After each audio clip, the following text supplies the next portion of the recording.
Pros and poetry ക്ലാസ്സിൽ ഇന്ന് നമ്മൾ എടുക്കാൻ പോകുന്നത് address at the parliament of religions എന്നുള്ള സ്വാമി വിവേകാനന്ദന്റെ സ്പീച്ചാണ്. സ്വാമി വിവേകാനന്ദന്റെ മതസമ്മേളനത്തിൽ വെച്ച് നടത്തിയ ഒരു സ്പീച്ചാണ്. ചിക്കാഗോയിലെ അദ്ദേഹത്തിന്റെ പ്രസംഗം വളരെ ഫേമസ് ആണ്. അദ്ദേഹം 1893 1893 ഈ പ്രസംഗം നടത്തുന്നത്. അപ്പോൾ ഇതെന്ന് പറയുന്നത് address of at the parliament of religion, എന്താണ്, മത സമ്മേളനത്തിൽ വെച്ച് അദ്ദേഹം പ്രസംഗം നടത്തുകയാണ്. ഇന്ത്യയിൽ നിന്ന് റെപ്രസെന്റ് ചെയ്ത് അവിടെ പോയി സംസാരിക്കുകയാണ്. വെറും 33 വയസ്സ് മാത്രം, 33 വയസ്സ് പ്രായം മാത്രമുള്ള അദ്ദേഹം, കാവ്യവസ്ത്രധാരിയായ അദ്ദേഹം പല കാര്യങ്ങളും ജനങ്ങളോടായിട്ട് പറയാണ്, അവിടെ ചേർത്തുകൂടിയവരോട്. അത്രയും കാലം അമേരിക്കയിലാണ് ഇത് നടക്കുന്നത്. അത്രയും കാലം എന്താണ്, ആളുകൾ കേട്ടു വന്നിരുന്ന പ്രസംഗങ്ങളിൽ നിന്നും വളരെ വ്യത്യസ്തമായിട്ട് ജനങ്ങൾക്ക് തോന്നുകയും ജനങ്ങളുടെ സ്വീകാര്യത പിടിച്ചു പറ്റിയതുമായിട്ടുള്ള ലോക പ്രശസ്തമായ ഒരു സ്പീച്ചാണിത്. കാരണം ഈ സ്പീച്ച് ഫേമസ് ആവാനുള്ള കാരണം ഒന്നാമത് അദ്ദേഹത്തിന്റെ സല്യൂട്ടേഷൻ തന്നെയാണ്. അദ്ദേഹം ജനങ്ങളെ അഡ്രസ് ചെയ്യുന്ന രീതി കൊണ്ടാണ് ആദ്യം പ്രശസ്തമായത്. പിന്നെ അദ്ദേഹം പറയുന്ന കാര്യങ്ങളും ഉണ്ട്.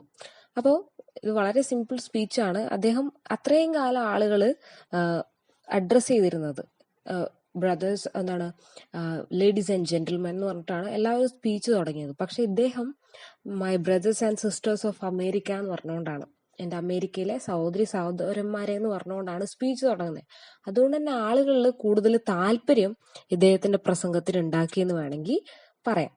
സോ അദ്ദേഹം ഇതിൽ കംപ്ലീറ്റ്ലി പറയുന്നത് എന്തിനെ കുറിച്ചാണെന്ന് പറഞ്ഞാൽ പരസ്പര അണ്ടർസ്റ്റാൻഡിങ്, ഇത് മ്യൂച്വൽ അണ്ടർസ്റ്റാൻഡിങ് എന്ന് പറയും. പരസ്പരം എന്താണ്, മനസ്സിലാക്കി ജീവിക്കുക. അല്ലെ, മതങ്ങളുടെ ഇടയിൽ ഇന്ന് ഏറ്റവും കൂടുതൽ കുറഞ്ഞു പോകുന്നൊരു കാര്യം അതാണ്.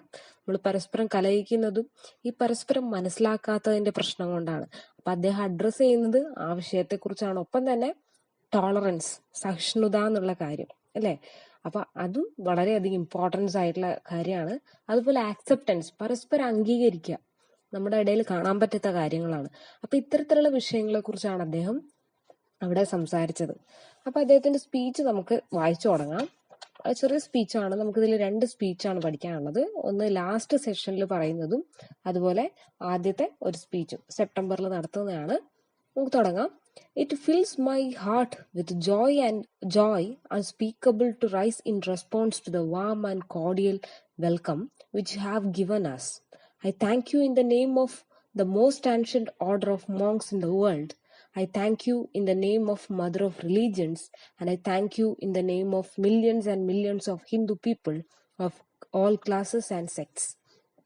അപ്പൊ ആദ്യത്തെ ഇങ്ങനെയാണ്, എന്താണ്, അദ്ദേഹം അവിടെ തനിക്ക് ലഭിച്ച സ്വീകരണത്തെക്കുറിച്ച് താങ്ക് യു പറയാണ്. എന്താണ്, എൻ്റെ ഹൃദയം സന്തോഷം കൊണ്ട്, നിങ്ങളുടെ ആവേശവും ഊഷ്മളവുമായ സ്വീകരണത്തിൽ എനിക്ക് ഹൃദയം കൊണ്ട് ഒന്നും പറയാൻ പറ്റുന്നില്ല, എൻ്റെ ഹൃദയം സന്തോഷം കൊണ്ട് നിറഞ്ഞിരിക്കുകയാണ്, അതിനാൽ തന്നെ എനിക്കൊന്നും പറയാൻ സാധിക്കുന്നില്ല എന്ന് പറഞ്ഞുകൊണ്ടാണ് തുടങ്ങുന്നത്.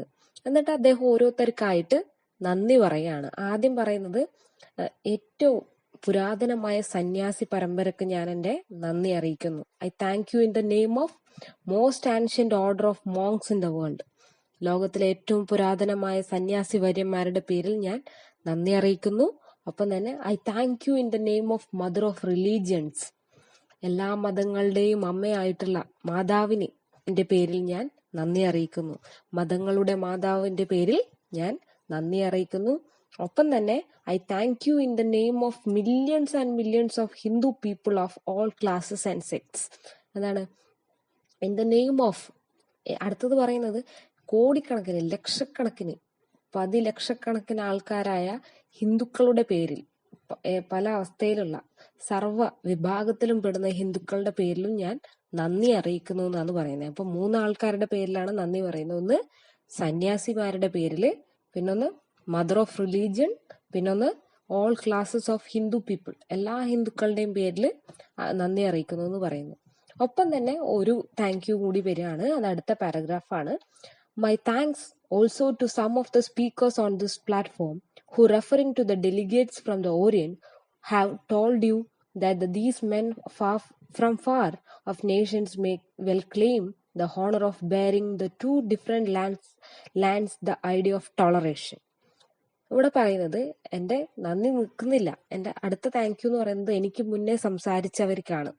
എനിക്ക് മുന്നേ ഈ ടോളറൻസിന്റെ, സഹിഷ്ണുതയുടെ ആശയങ്ങൾ ലോകത്തിലേക്ക് എത്തിക്കാൻ കഴിയും, അത് എല്ലാവരിലേക്ക് എത്തിക്കാൻ കഴിയുമെന്ന് എനിക്ക് മുമ്പ് പറഞ്ഞവരുടെ പേരിലും ഞാൻ നന്ദി പറയുന്നു. അതായത് ഇദ്ദേഹത്തിന് മുൻപ് സംസാരിച്ച ആൾക്കാരുടെ പേരിലും ഇവിടെ നന്ദി പറയാണ്. അതിനുശേഷം അദ്ദേഹം പറയാണ്, I am proud to be belong to a religion which has taught the world both tolerance and universal acceptance. പിന്നെ പറയുന്നത്, ഞാൻ അഭിമാനിക്കുന്നു. എന്തിലാണ് വിവേകാനന്ദ സ്വാമിജി അഭിമാനിക്കുന്നത്? The religion that taught the world.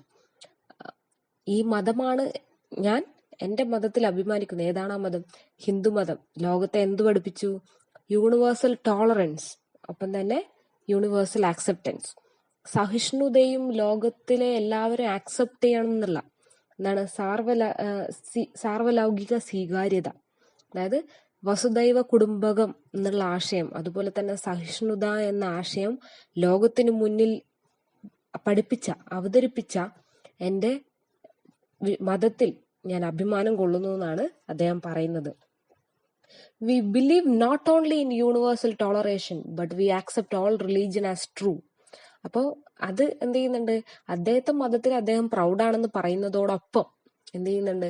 ഞങ്ങൾ എല്ലാ മതങ്ങളും ശരിയാണെന്നും, ഞങ്ങൾ യൂണിവേഴ്സൽ ടോളറൻസിൽ മാത്രമല്ല വിശ്വസിക്കുന്നത്, ലോകത്തിലെ സഹിഷ്ണുതയിൽ മാത്രമല്ല, അതായത് ടോളറൻസ് എന്ന് പറഞ്ഞാൽ ക്ഷമ, എല്ലാത്തിനും ആക്സെപ്റ്റ് ചെയ്യാന്നുള്ള രീതി, അതിൽ മാത്രമല്ല ഞങ്ങളുടെ വിശ്വാസം, ഒപ്പം തന്നെ മറ്റു മതങ്ങളും ശരിയാണെന്നുള്ള അതിലും കൂടി ഞങ്ങൾ വിശ്വസിക്കുന്നു എന്നാണ് പറയുന്നത്. We believe not only in the universal toleration, ഒരു മതം മാത്രമാണ് ശരി, ഇല്ലെങ്കിൽ അത് പറയുന്ന ടോളറൻസ് മാത്രമാണ് ശരി എന്നുള്ളതിലല്ല ഞങ്ങളുടെ വിശ്വാസം, ഒപ്പം തന്നെ എല്ലാ മതങ്ങളും ശരിയാണെന്നതിലും ഞങ്ങൾ വിശ്വസിക്കുന്നു, എല്ലാത്തിനെയും ഞങ്ങൾ ആക്സെപ്റ്റ് ചെയ്യുന്നു. I am proud to belong to a nation which has sheltered the persecuted and the refugees of all religions and all nations of the earth. ലോകത്തിലെ എല്ലാ മതങ്ങളിലെയും എല്ലാ രാജ്യങ്ങളിലെയും പീഡിതരും ദുഃഖിതരുമായിട്ടുള്ള അഭയാർത്ഥികളെ സ്വീകരിക്കുന്ന രാജ്യത്തിൽ നിന്നും വന്നതിൽ നിന്ന് ഞാൻ അഭിമാനിക്കുന്നു. അതായത് ഇന്ത്യ എന്ന് പറയുന്ന രാജ്യം എല്ലാവരും ആക്സെപ്റ്റ് ചെയ്തിട്ടുണ്ട് അല്ലെ. ഇപ്പൊ ബംഗ്ലാദേശിൽ നിന്ന് വന്നവരായാലും പാകിസ്ഥാനിൽ നിന്നും വന്നവരായാലും പുറത്തു നിന്ന് വന്നവരായാലും എല്ലാവർക്കും അഭയം കൊടുക്കുന്ന ഒരു രാജ്യമാണ് ഇന്ത്യ അല്ലെ. എല്ലാവരും അതിഥി ദേവോ ഭവ എന്നുള്ളതിലാണ് നമ്മൾ വിശ്വസിക്കുന്നത്.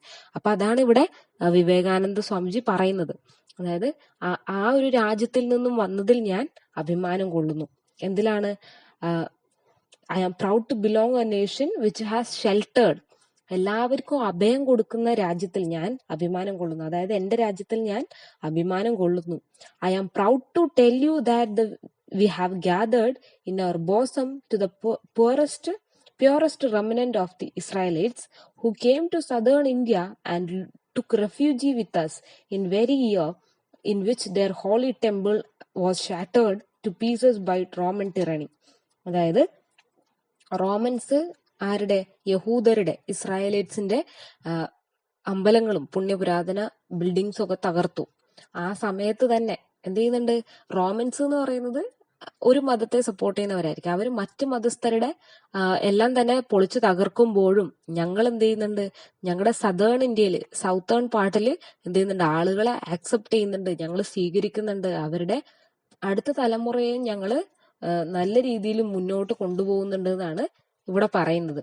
I am proud to belong to the religion which sheltered and still fostering the remnant of the grand Zoroastrian nation. അപ്പൊ അന്ന് മാത്രമല്ല, ഇന്ന് അവരുടെ പിന്തുടർച്ചക്കാരെയും അന്ന് വന്ന അഭയാർത്ഥികളുടെ തലമുറകളെയും ഞങ്ങൾ സംരക്ഷിക്കുന്നുണ്ട് എന്നാണ് പറയുന്നത്. എന്നിട്ട് അദ്ദേഹം ഒരു കോട്ട് നടത്തുകയാണ്. I will quote to you, brethren, a few lines from a hymen which I remember to have repeated from my earliest boyhood, which is every day repeated by millions of human beings, as the different streams having their sources in different paths, which men take though different tendencies, various though they appear, crooked or straight, all lead to thee. എന്നിട്ട് അദ്ദേഹം പറയാണ്, I will quote to you, ഞാൻ നിങ്ങളോടൊരു ഒരു ലൈന് പറയാൻ ആഗ്രഹിക്കുകയാണ്. Brethren a few lines from the hymn, ഒരു ഗീതകത്തിൽ നിന്നുള്ള അല്ലെങ്കിൽ ഒരു ഗ്രന്ഥത്തിൽ നിന്നുള്ള 2 വരികൾ ഞാൻ പറയാൻ ആഗ്രഹിക്കുകയാണ്. ഞാൻ എന്റെ ചെറുപ്പം തൊട്ടേ പറഞ്ഞ് പഠിച്ച, എന്നാൽ ഇപ്പോഴും ലക്ഷക്കണക്കിന് ആൾക്കാർ ചൊല്ലുന്ന ആ രണ്ടുപേരും ഞാൻ പറയാൻ ആഗ്രഹിക്കുകയാണ്. എന്താണ്? As different streams have their sources in different paths. അതായത് ഓരോ നദികളും എന്താണ്, ഓരോ പുഴയും എല്ലാം തന്നെ എന്താണ്, വ്യത്യസ്തങ്ങളായ സ്ഥലങ്ങളിൽ നിന്നാണ് ഉദ്ഭവിക്കുന്നത് അല്ലെ. അവയുടെ പാതയും വ്യത്യസ്തങ്ങളാണ്. അങ്ങനെ മനുഷ്യരും എന്താണ്, which men take through different tendencies. മനുഷ്യരും അങ്ങനെ വ്യത്യസ്തങ്ങളായ സ്വഭാവങ്ങൾ കാണിക്കുന്നുണ്ടെങ്കിലും വേരിയസ് ദോ ദേ അപ്പിയർ, അവരെ കാണാനും അവർ പെരുമാറ്റവും വ്യത്യസ്തമാവുന്ന പോലെ, ക്രൂക്കഡ് ഓർ സ്ട്രെയിറ്റ്, അത് സ്ട്രെയിറ്റ് ഫോർവേഡ് ആണോ അതോ വളഞ്ഞ ബുദ്ധിയാണോ, എന്താണെങ്കിലും ഓൾ ലീഡ് ടു ദി, എല്ലാം നിന്നിലേക്ക് തന്നെയാണെന്നാണ് പറയുന്നത്. കുറച്ചും കൂടി സിമ്പിളായി പറയാം. അതായത് പല നദികളും, ഏതൊരു നദിയാണെങ്കിലും ഉദ്ഭവിക്കുന്ന സ്ഥലം എന്ന് പറയുന്നത് വ്യത്യസ്തങ്ങളാണ്.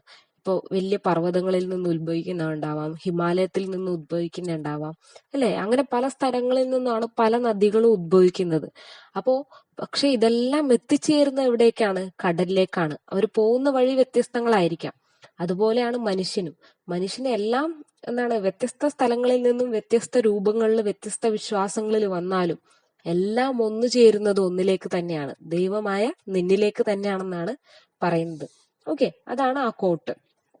അടുത്തത്, The present convention, which is the one of the most august assemblies ever held, is in its a vindication, a declaration to the world, a wonderful doctrine preached in the Gita. Whosoever comes to me, though whatsoever form, I'll reach him.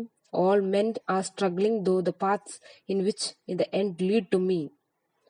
Okay, ഇവിടെ പറയുന്നത് വെച്ച് കഴിഞ്ഞാൽ at present convention, അതായത് ഇന്ന് ഉള്ള ഈ കാര്യത്തിൽ, ഇന്ന് നടക്കുന്ന ലോകത്തിൽ വെച്ച് ഏറ്റവും മോസ്റ്റ് ഓഗസ്റ്റ് അസംബ്ലീസ്, അതിഗംഭീരമായ ഒരു പ്രോഗ്രാമാണ് ഇവിടെ നടക്കുന്നത്. ഈ ചിക്കാഗോയിലെ പരിപാടി എന്ന് പറയുന്നത് ലോകത്തിലെ ഏറ്റവും മികച്ച പരിപാടിയാണെന്നാണ് അദ്ദേഹത്തിന്റെ അഭിപ്രായം. മാത്രമല്ല ഇവിടെ ഒരു ഡിക്ലറേഷൻ നടക്കാണ്, പ്രഖ്യാപനം നടക്കാണ്. എന്താണ്?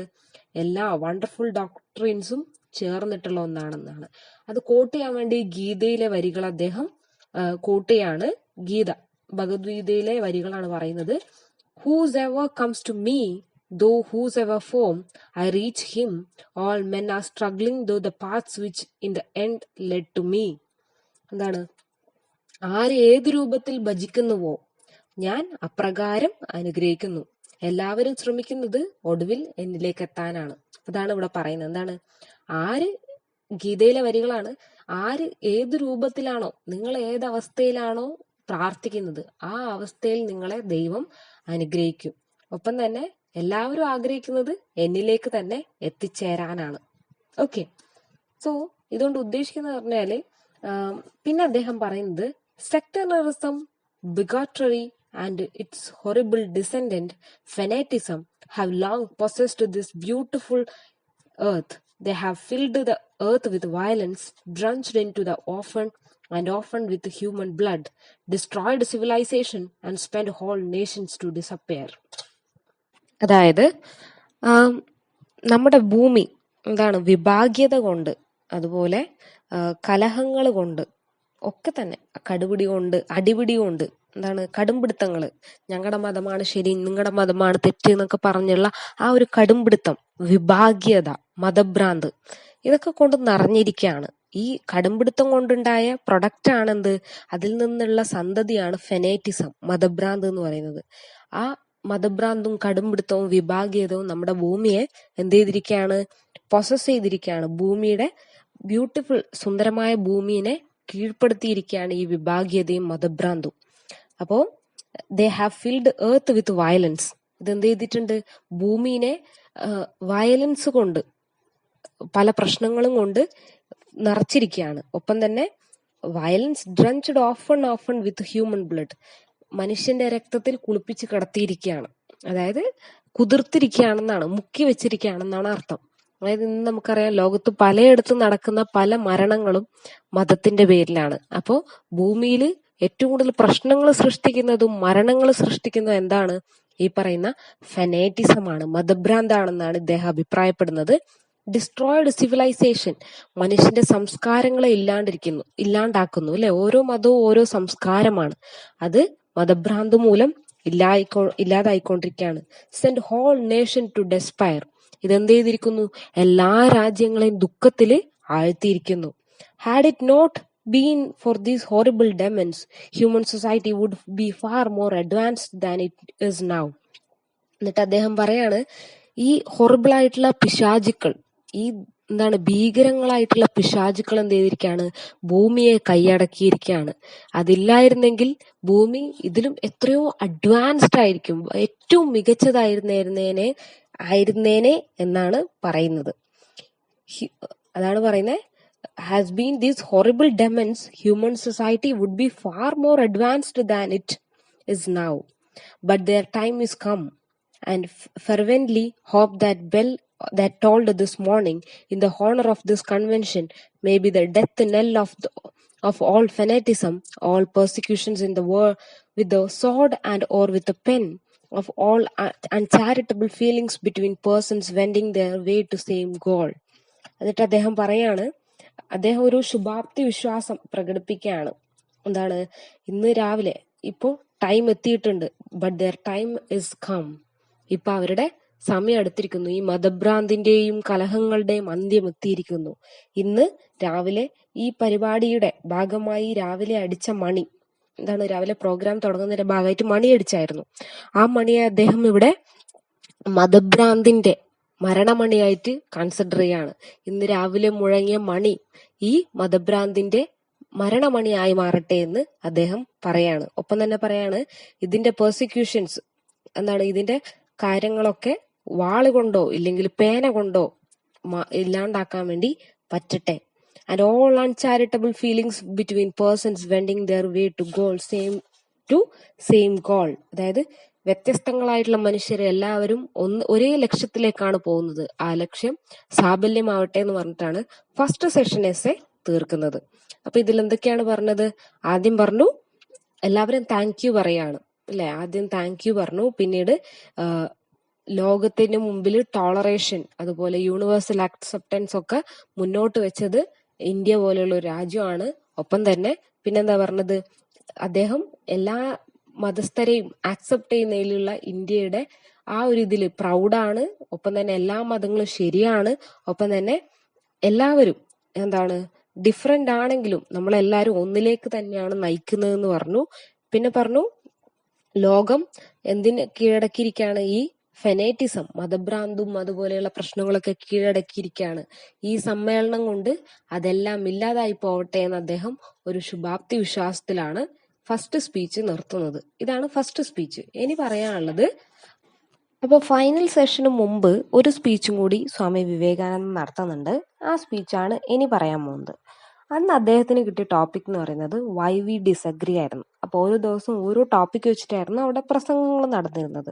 അപ്പൊ രണ്ടാമത്തെ ദിവസത്തെ ടോപ്പിക് എന്ന് പറയുന്നത് വൈ വി ഡിസഗ്രി ആയിരുന്നു. ഈ സ്പീച്ച് നടന്നിരിക്കുന്നത് 15th സെപ്റ്റംബർ 1893 ആദ്യത്തത് സെപ്റ്റംബർ 11, ഇത് സെപ്റ്റംബർ 15 ആണ്. അപ്പോൾ ഇവിടെ തുടങ്ങുന്നത് എങ്ങനെയാണ്?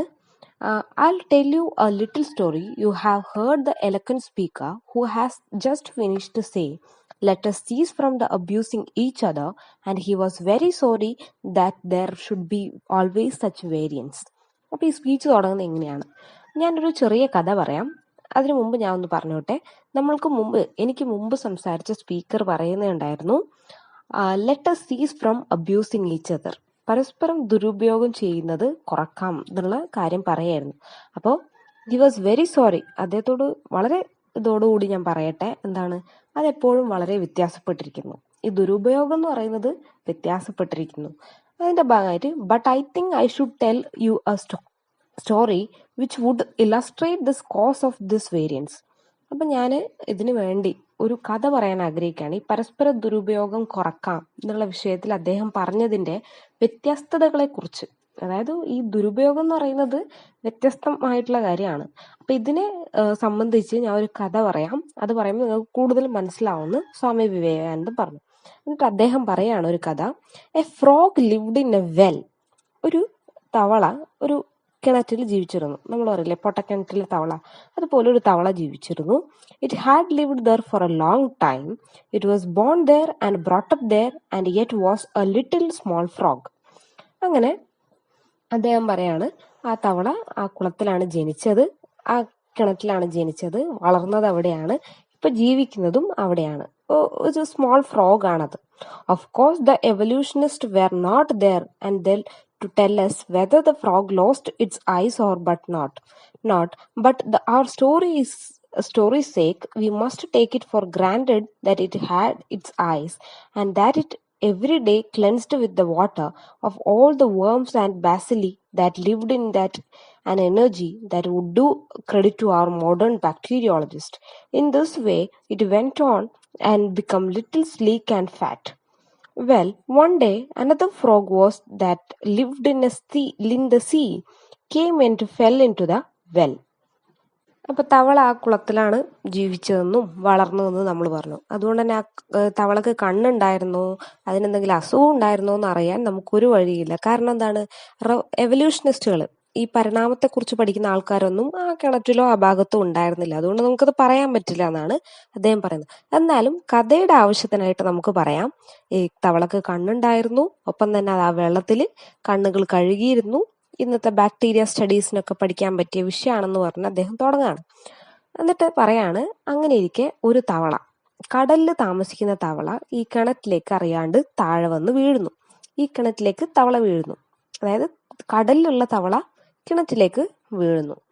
അങ്ങനെ ഈ തവളകൾ സംസാരിക്കാന്നാണ് പറയുന്നത്. Where are you from? ഈ കിണറ്റിലുള്ള തവള ഈ കടലിലെ തവളയോട് ചോദിക്കുകയാണ്, നീ എവിടെ നിന്നാണ് വന്നത്? അപ്പൊ ആ തവള പറഞ്ഞു, I am from the sea, ഞാൻ കടലിൽ നിന്നാണ് വന്നതെന്ന് പറഞ്ഞു. The sea, how big is that? Is it big as my well? And he took a leave from one side to the well to the other. അപ്പോൾ ആ കിണറ്റിൽ അത്രയും കാലം ജീവിച്ച തവള ചോദിച്ചു, കടലിൽ നിന്നോ? എത്ര വലുതാണ് കടൽ എന്ന് ചോദിച്ചു. എന്നിട്ട് പറഞ്ഞു, എൻ്റെ ഈ കിണറിനേക്കാളും വലുതാണോ എന്ന് ഒരുമിച്ച് തന്നെ ചോദിച്ചു. എന്നിട്ട് ഈ തവള എന്ത് ചെയ്തു, കിണറ്റിലെ തവള അവിടെ നിന്ന് ഒരു ചാട്ടം ചാടി വേറൊരു കരയിൽ പോയി നിന്നു. എന്നിട്ട് ചോദിച്ചു, ഇത്രയുണ്ടോ എന്ന് ചോദിച്ചു. എന്നിട്ട് ആ കടലിലുള്ള തവള ഉത്തരം കൊടുക്കാണ്, my friend, said the frog of the sea, how do you compare the sea with your little well? എന്നിട്ട് ചോദിക്കാണ്, കടലിലെ തവള ചോദിക്കാണ്, നിനക്ക് എങ്ങനെയാണ് നിന്റെ ഈ ചെറിയ കിണറും എൻ്റെ കടലും തമ്മിൽ കമ്പയർ ചെയ്യാൻ പറ്റുന്നതെന്ന് ചോദിച്ചു. Then the frog took another leap and asked, Is your sea so big? Is your sea so big? എന്താ ചോദിക്കുന്നത്? എന്നിട്ട് ആ തവള, കിണറ്റിലെ തവള കുറച്ചും കൂടി ഉയരത്തിൽ ചാടിയിട്ട് ചോദിക്കാണ്, അത്രക്ക് വലുതാണോ നിന്റെ ഈ കടൽ എന്ന് ചോദിച്ചു. What nonsense you speak! To compare the sea with your well? എന്തോ വിഡ്ഢിത്തരാണ് നീ പറയുന്നത്, അത്ര ഇങ്ങനെ കടലിനെയും ഈ കിണറിനെയും കമ്പയർ ചെയ്യാൻ. Well then, said the frog of the well, nothing can be bigger than my well. There can be nothing bigger than this. This fellow is a liar, so turn him out. എന്നിട്ടാകുമ്പോൾ ഈ കിണറിലുള്ള തവള പറയാണ്, എന്താണ് നീ പറയുന്നത്? എൻ്റെ കിണറിനേക്കാളും വലിയതായിട്ട് ഈ ലോകത്തൊന്നും തന്നെയില്ല. എൻ്റെ കിണറാണ് ഏറ്റവും വലുത്. എൻ്റെ കിണറിനേക്കാളും വലിയ ഒന്നും തന്നെയില്ല. So nothing can be bigger than my well. There can be nothing bigger than this. എൻ്റെ ഈ കിണറിനേക്കാളും വലുതായിട്ട് ഈ ലോകത്തൊന്നുമില്ല, ഇനി ഉണ്ടാവുകയില്ല എന്ന് പറഞ്ഞു. മാത്രമല്ല, ഈ കടലിൽ നിന്ന് വന്ന തവള കളവാണ് പറയുന്നതെന്നും പറഞ്ഞു. മാത്രമല്ല, ടേൺ ഹിം ഔട്ട്, അവൻ ഇവിടുന്ന് പുറത്താക്കണം എന്നും പറഞ്ഞു. That has been the difficulty all the while. എന്നിട്ട് പറയാണ്, ഇതാണ് നമ്മുടെ കുഴപ്പം എന്ന് സ്വാമി വിവേകാനന്ദൻ പറയാണ്. കഥ കേട്ടല്ലോ. ഇനി അദ്ദേഹത്തിന്റെ അഭിപ്രായം പറയാണ്, ഐ എം എ ഹിന്ദു, ഞാനൊരു ഹിന്ദുവാണ്. വിവേകാനന്ദ പറയാണ്, I am sitting in my own little well and thinking that the whole world is my little well. ഞാനൊരു ഹിന്ദുവാണ്. ഞാൻ ഹിന്ദു ആയിരിക്കെ ചിന്തിക്കുകയാണ്, എൻ്റെ ലോകമാണ്, എൻ്റെ ഹിന്ദുയിസമാണ്, ഇല്ലെങ്കിൽ എൻ്റെ ഞാനിരിക്കുന്ന എൻ്റെ മതമാണ് ഏറ്റവും വലുത്, ബാക്കിയൊന്നുമില്ല ഈ ലോകത്ത് നിന്ന് ഞാൻ ചിന്തിക്കുകയാണ്. എൻ്റെ ലോകം എന്ന് പറയുന്നത് ഈ ഹിന്ദുയിസം ആണെന്നാണെന്ന് ഞാൻ വിചാരിക്കുന്നു. അതുപോലെ ക്രിസ്ത്യനും എന്ത് ചെയ്യുന്നുണ്ട്, the Christian sits in his little well and thinks the whole world is his well. എന്നിട്ട് ചിന്തിക്കുകയാണ്, ഒരു ക്രിസ്ത്യനും ഇതുപോലെയാണ്. ക്രിസ്ത്യൻ എന്ത് ചെയ്യുന്നു, ഒരിടത്തിരിക്കുന്നു, ചിന്തിക്കുന്നു, ഈ ലോകം മൊത്തം ഇങ്ങനെയാണ് എന്ന് വിചാരിക്കുകയാണ്. ഓരോ മതസ്ഥരും എന്ത് ചെയ്യുന്നു, അവരുടെ ലോകമാണ്, അവർ ചിന്തിക്കുന്നതാണ് ലോകം ചിന്തിക്കുന്നതെന്നാണ് വിശ്വസിക്കുന്നതാണ് പറയുന്നത്. അടുത്തത്, the Mohammedan sits in its well and thinks that is the whole world. മുഹമ്മദിനെ ആരാധിക്കുന്ന, അതായത് മുസ്ലിം മതസ്ഥരെ ആവാം, അതായത് അവർ വിചാരിക്കുന്ന അവർ ജീവിക്കുന്ന ആ ഒരു കിണറാണ്, അതാണ് ലോകം എന്നാണ് അവരും വിശ്വസിക്കുന്നത്. ഓരോ മതസ്ഥരും വിശ്വസിക്കുന്ന അങ്ങനെയാണ്. I have to thank you all, I thank you of America for the great attempt you are making to break down the barriers of this little world of ours, and hope that in the future the Lord will help you to accomplish your purpose. എന്നിട്ട് പറയാണ്, ഞാൻ അമേരിക്കയോട് നന്ദി പറയുന്നു. എന്തിനാണ്? ആളുകൾ ചിന്തിച്ചിരിക്കുന്നത് ഈ barriers, ഈ തടസ്സങ്ങൾ ഞങ്ങളുടെ മതമാണ് എല്ലാം എന്നുള്ള ചിന്ത, അത് പുറത്തു കൊണ്ടുവരാൻ വേണ്ടി, എല്ലാ മതങ്ങളും ഒന്നാണെന്ന് ചിന്തിക്കാൻ പ്രേരിപ്പിച്ചതിന് ഞാൻ അമേരിക്കയോട് നന്ദി പറയുന്നു എന്ന് അദ്ദേഹം പറയാണ്. ഓക്കെ, ഇതാണ് കഥ. മനസ്സിലായല്ലോ? കഥയിൽ നിന്ന് നമ്മൾ മനസ്സിലാക്കേണ്ട എന്താണ്? എല്ലാവരും വിചാരിക്കുന്ന അവരവരുടെ മതമാണ് ഏറ്റവും വലുത്. അപ്പൊ ഈ സമ്മേളനം എന്ത് ചെയ്യുന്നുണ്ട്? എല്ലാവരും ഒന്നാണ്, ഒരു മതം മാത്രമല്ല വലുത്, എല്ലാവരും ഈക്വൽ ആണെന്ന് പറയാൻ വേണ്ടിയുള്ള ഒരു വേദിയാണ് ഒരുക്കി തന്നതെന്ന് വിവേകാനന്ദൻ പറയാണ്. അതിന് അദ്ദേഹം താങ്ക് യു പറയാണ്. ഓക്കെ, ഇതാണ് രണ്ടാമത്തെ ദിവസത്തെ സ്പീച്ച്. ഇനി ലാസ്റ്റ് ഒന്നും കൂടി ഉണ്ട്. ആ സ്പീച്ച് നമുക്ക് അടുത്ത ക്ലാസ്സിലെടുക്കാം. Thank you.